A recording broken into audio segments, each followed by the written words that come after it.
Hey guys, मैं वैभव। आप सभी का स्वागत है आपके अपने यूट्यूब चैनल में।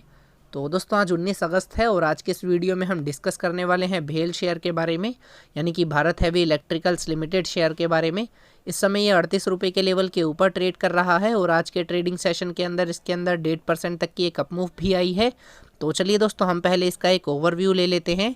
इसने जो मंथली रिटर्न दिया है वो 0.9% का नेगेटिव रिटर्न दिया है और जो एनुअली रिटर्न दिया है वो 25.9% का नेगेटिव रिटर्न दिया है। जो इसने 52 वीक हाई लगाया है वो 61 रुपये का है और जो 52 वीक लो लगाया है वो 18 रुपये का है। तो चलिए दोस्तों, अब मैं स्क्रीन के ऊपर इसका चार्ट ओपन कर लेता हूँ। ये दोस्तों, आप यहाँ देखेंगे मैंने इसका डेली टाइम फ्रेम का चार्ट ओपन कर लिया है भेल शेयर का, और यहाँ पर मैंने कुछ लाइंस ड्रॉ कर रखी हैं। अगर दोस्तों मैं बात करूँ इस रेड कलर की लाइन की, आप यहाँ देख पा रहे होंगे, ये इसके लिए एक्चुअली एक सपोर्ट का काम कर रही है। आप यहाँ देखेंगे इसने अराउंड 4 से 5 बार इस लेवल को टच करा, देन उसके बाद एक बाउंस बैक दिया है और अभी भी अगर मैं बात करूँ तो ये एकदम इसी लेवल के पास ही ट्रेड कर रहा है। दोस्तों, इस समय जो इसका लेवल है वो 37 रुपीज़ का है इस रेड वाली लाइन का, और इस समय ये 38 रुपीज़ के अराउंड ट्रेड कर रहा है। और दोस्तों, अगर मैं आप यहाँ पर देखेंगे तो यहाँ पर 4 लाइन आपको और दिखेंगी स्क्रीन के ऊपर। दोस्तों, ये जो ग्रीन कलर की लाइन है ये इसके लिए एक इमीडिएट सपोर्ट का काम कर रही है, जिसका लेवल 36 रुपीज़ का है। तो हम ऐसा कह सकते हैं कि 37 से 36 रुपीज़ का लेवल इसके लिए एक इमीडिएट सपोर्ट का काम कर रहा है। देन उसके बाद मैंने यहाँ पर एक ब्लू कलर की लाइन ड्रॉ कर रखी है। दोस्तों, अगर मैं बात करूँ ये इसके लिए एक्चुअली एक शॉर्ट टर्म सपोर्ट का काम कर रहा है। ये वाला लेवल आप यहाँ देखेंगे, पहले ये इसके लिए एक रेसिस्टेंस का काम कर रहा था। ये वाला लेवल 32 रुपीज़ का इसने यहाँ पर टच करा, देन उसके बाद ये नीचे की तरफ आ गया। तो मैं इसी को ही एक शॉर्ट टर्म सपोर्ट यहाँ पर मान रहा हूँ। और दोस्तों, इसके बाद आपको यहाँ दिखेगी एक पर्पल कलर की लाइन, इस ग्रीन वाली लाइन के ऊपर मैंने एक पर्पल कलर की लाइन ड्रॉ कर रखी है। ये एक्चुअली इसके लिए एक रेसिस्टेंस एरिया का काम कर रही है, ये वाली लाइन पर्पल कलर की। दोस्तों, इसका जो लेवल है वो 40 रुपीज़ का है और आप यहाँ देख सकते हैं इसने अराउंड 3 से 4 बार इस लेवल को टच करा है और उसके बाद ये नीचे की तरफ आ गया है। तो मैं ऐसा कह सकता हूँ दोस्तों, इसको जो एक इमीडिएट रेसिस्टेंस फेस करना पड़ेगा वो 40 रुपीज़ के लेवल के ऊपर करना पड़ेगा। देन उसके बाद दोस्तों, सबसे टॉप में मैंने एक लाइन ड्रॉ कर रखी है ऑरेंज कलर की, जिसका लेवल 45 रुपीज़ का है। तो दोस्तों, ये इसके लिए एक जो है यहाँ पर जो काम कर रहा है एक शॉर्ट टर्म रेसिस्टेंस एरिया का काम कर रहा है, ये वाला लेवल 45 रुपीज़ का। तो दोस्तों, अभी फ़िलहाल इस चार्ट को देखते हुए हम इतना कंक्लूड कर सकते हैं कि इसको जो एक इमीडिएट सपोर्ट मिलेगी वो 37 से 36 रुपीज़ के लेवल के ऊपर मिल रही है, और जो एक शॉर्ट टर्म सपोर्ट मिल रही है वो 32 रुपीज़ के लेवल के ऊपर मिल रही है। और दोस्तों, इसको जो एक इमीडिएट रेसिस्टेंस फेस करना पड़ेगा वो 40 रुपीज़ के लेवल के ऊपर करना पड़ेगा, और एक शॉर्ट टर्म रेसिस्टेंस की अगर हम बात करें तो वो 45 रुपीज़ का लेवल है। तो चलिए दोस्तों, मैं स्क्रीन के ऊपर अभी फ़िलहाल मूविंग एवरेजेस सेट कर लेता हूँ। तो दोस्तों, मैंने यहाँ स्क्रीन के ऊपर मूविंग एवरेजेस सेट कर ली हैं और यहाँ से मैंने चार्ट के ऊपर से भी ये लाइंस को अभी रिमूव नहीं करा है। अगर दोस्तों मैं बात करूँ, यहाँ पर मैंने 50 पीरियड की एक्सपोनेंशियल मूविंग एवरेज लगा रखी है। आप देखेंगे इसका जो लेवल है वो 35.6 रुपीज़ का है, यानी कि 36 रुपीज़ के अराउंड ही है। और ये जो 20 पीरियड की एक्सपोनेंशियल मूविंग एवरेज है इसका लेवल 37 रुपीज़ का है। और जैसा कि हमें ये दोनों लाइन्स भी बता रही हैं, एक ये ग्रीन कलर की जो मैंने चार्ट के ऊपर सेट कर रखी है और एक ये रेड कलर की लाइन, इनका लेवल भी 37 से 36 रुपीज़ का ही है। तो दोस्तों, हम ऐसा कह सकते हैं कि यहाँ पर ये 37 से 36 रुपीज़ का लेवल इसके लिए एक इमीडिएट और स्ट्रॉन्ग सपोर्ट का काम कर रहा है। और इस समय स्टोकास्टिक मोमेंटम का इंडिकेटर भी हमें एक बुलिश व्यू दे रहा है। तो चलिए दोस्तों, मैं स्क्रीन के ऊपर ऑप्शन चेन ओपन कर लेता हूँ, देखते हैं ऑप्शन चेन पर इस समय हमें क्या व्यू मिलता है।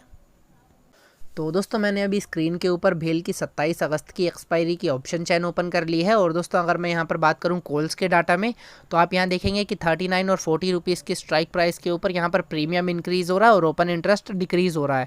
तो दोस्तों, हम यहाँ पर ऐसा कह सकते हैं कि शॉर्ट पोजीशंस को यहाँ से कवर करा जा रहा है। जिन भी ट्रेडर्स ने कॉल्स को शॉर्ट कर रखा था वो अपनी पोजीशन फिलहाल यहाँ से क्लोज कर रहे हैं। उनको ऐसा लगता है कि ये स्टॉक यहाँ से ऊपर की तरफ जाएगा, इसीलिए वो अपनी पोजीशन यहाँ से क्लोज कर रहे हैं, जिन लोगों ने भी यहाँ पर कॉल्स के ऊपर शॉर्ट पोजीशंस बना रखी थी। और दोस्तों, अगर हम बात करें एक रेसिस्टेंस एरिया की, तो आप यहाँ पर देखेंगे कि 40 रुपये की स्ट्राइक प्राइस के ऊपर इस समय फिलहाल सबसे ज़्यादा ओपन इंटरेस्ट बिल्डअप है। तो हम ऐसा कह सकते हैं कि इसको जो एक इमीडिएट रेसिस्टेंस फेस करना पड़ेगा वो 40 रुपीज़ की स्ट्राइक प्राइस के ऊपर ही करना पड़ेगा। और दोस्तों, जैसा कि मैंने चार्ट के ऊपर पर्पल कलर की लाइन भी ड्रॉ कर रखी थी, उसका लेवल भी अराउंड 40 रुपीज़ का ही था। तो हमें ऐसा यहाँ पर पता लग रहा है कि 40 रुपीज़ का लेवल इसके लिए एक इमीडिएट रेसिस्टेंस का काम कर रहा है। देन दोस्तों, इसके बाद जो एक रेसिस्टेंस है, मेजर रेसिस्टेंस, वो फिर 45 रुपीज़ के लेवल के ऊपर है। आप यहाँ देखेंगे कि 40 रुपीज़ के स्ट्राइक प्राइस के बाद सबसे ज़्यादा ओपन इंटरेस्ट बिल्डअप 45 रुपीज़ की स्ट्राइक प्राइस के ऊपर ही है।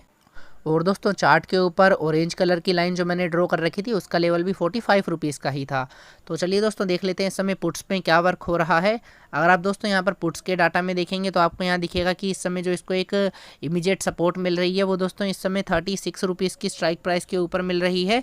36 से 35 रुपीज़ की स्ट्राइक प्राइस के ऊपर आप देखेंगे कि सबसे ज़्यादा ओपन इंटरेस्ट बिल्डअप है। तो हम ऐसा कह सकते हैं इसको जो एक सपोर्ट मिलेगी वो 35 से 36 रुपीज़ के लेवल के ऊपर मिलेगी, जो कि एक स्ट्रॉन्ग सपोर्ट भी है। इसको ऑप्शन चैन के अकॉर्डिंग दोस्तों इस लेवल को ब्रेक कर नीचे की तरफ जाना इस स्टॉक के लिए काफ़ी ज़्यादा टफ है, बिकॉज इसके बाद की स्ट्राइक प्राइस के ऊपर इतना कोई खास वर्क नहीं हो रहा है। तो हम ऐसा कह सकते हैं कि 35 और 36 का लेवल इसके लिए एक इमीडिएट और स्ट्रॉन्ग सपोर्ट का काम कर रहा है। और दोस्तों वैसे अगर आप यहाँ पर देखेंगे तो आपको दिखेगा कि 34, 37, 38 इन सभी स्ट्राइक प्राइस के ऊपर प्रीमियम भी डिक्रीज़ हो रहा है और ओपन इंटरेस्ट भी डिक्रीज़ हो रहा है। तो दोस्तों यहाँ पर जो है अपनी लॉन्ग पोजीशंस को कवर करा जा रहा है। जिन भी ट्रेडर्स ने पुट्स के ऊपर लॉन्ग पोजीशन बना रखी थी, यानी कि जो भी लोग इस स्टॉक के ऊपर बियरिश थे, वो अपनी पोजीशन अभी फिलहाल के लिए यहाँ से क्लोज कर रहे हैं। जैसा कि आप यहाँ देख भी सकते हैं कि प्रीमियम के साथ साथ यहाँ पर ओपन इंटरेस्ट भी डिक्रीज़ हो रहा है। तो दोस्तों ओवरऑल ऑप्शन चैन इस समय हमें एक बुलिश व्यू दे रही है। आने वाले दिनों में इस स्टॉक के अंदर एक अच्छी तेज़ी हमें देखने को मिलेगी। अगर ये 40 रुपीज़ का लेवल सक्सेसफुली क्रॉस कर देता है तो फिर ये 45 रुपीज़ के लेवल तक भी जा सकता है। और दोस्तों अगर मैं यहाँ पर सपोर्ट की बात करूँ तो 35 रुपीज़ का लेवल ब्रेक कर नीचे की तरफ जाना इस स्टॉक के लिए काफ़ी टफ है। तो दोस्तों जैसा कि अभी आपने ऑप्शन चैन के ऊपर देखा कि वहाँ पर हमें दिख रहा है कि 35 रुपीज़ को ब्रेक कर नीचे की तरफ जाना इस स्टॉक के लिए काफ़ी टफ है, और आने वाले दिनों में इसके अंदर एक अच्छी तेज़ी हमें देखने को मिल सकती है अगर ये 40 रुपीज़ का लेवल सक्सेसफुली क्रॉस कर दे तो। दोस्तों ये मेरी ऑब्जर्वेशन है, आप अपना एनालिसिस खुद करिएगा, उसके बाद ही किसी भी तरीके का ट्रेड या फिर इन्वेस्ट करिएगा। बट मेरे अकॉर्डिंग आने वाले दिनों में इसके अंदर एक अपसाइड मूव देखने को मिल सकती है। तो दोस्तों ये थी आज की वीडियो। आई होप आप सभी को समझ आई होगी। अगर अच्छी लगी हो तो प्लीज़ इसे लाइक कीजिएगा और चैनल को सब्सक्राइब कीजिएगा। Thank you, have a nice day.